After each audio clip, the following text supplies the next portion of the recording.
So let's talk about bands. I really like bands and I've been using bands for a long time. What I'm doing here is actually saving you a whole lot of time on the progression of how I have and people I've worked with use bands. So let's look at our first activity. What we're looking at is just creating a body height position for maybe a low tackle or potentially a higher sort of height clean out. So the first one we've got here is a band placed around your hips. Now driving forward, you'll notice the problem with this, it does look quite good getting body height down, but I'm bending at my waist to control the movement rather than lowering my hips and knees down to create that movement. Where the band is placed creates that demand. Now, the next thing that we started to do was starting to use shoulders.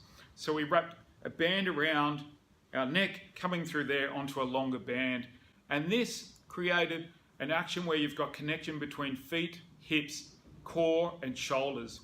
And you'll notice that body position looks so much better for a tackle and a clean out. Now the next progression has been a recent progression, is putting a band on a single shoulder.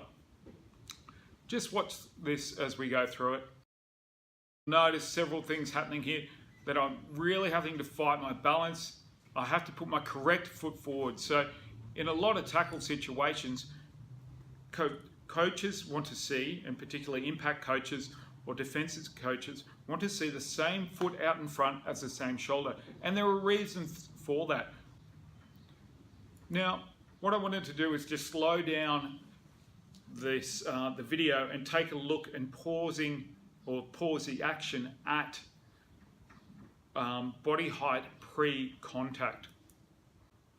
While using the band here, you can see I need a full extension of my leg and I'm not bending my back knees down so much because of the way the position creates it. The band creates that demand. Now let's take a look at the front view here, and it's actually not too bad looking body position that it creates. So that foot out in front dipping down. Now when we've put the band over their shoulder, let's take a look at the ability for me to try and keep a good flat back, but also work on my body height position. You can see that instantly, as soon as I have that band placed around my shoulders and neck, that I'm controlling my body height by raising and lowering my knees and hips. So let's come forward and take a look at this. And you can see here, I can actually force to have my chest over my knee and my feet, and allowing that body position to be raised and lowered by my knees and hips. Now, the last stage is we started putting bands around a single shoulder. And it's a subtle little difference, but it'll make a very big impact on your collision, pardon the pun.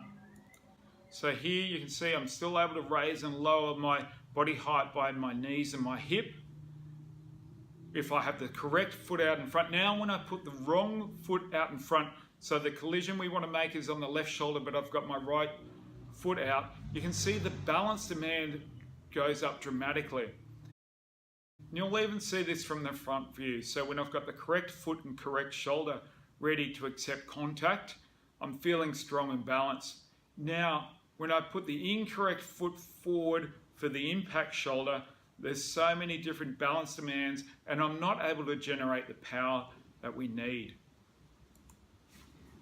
Then we've looked at the 3 different ways that you can use bands and the progression from waist shoulders to a single shoulder on a band.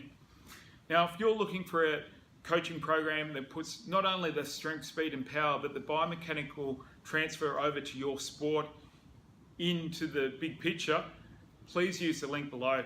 If you'd like deeper conversations and discussions and more detail around these topics, then please use the link below to join our mastermind group. Looking forward to seeing you on the next video.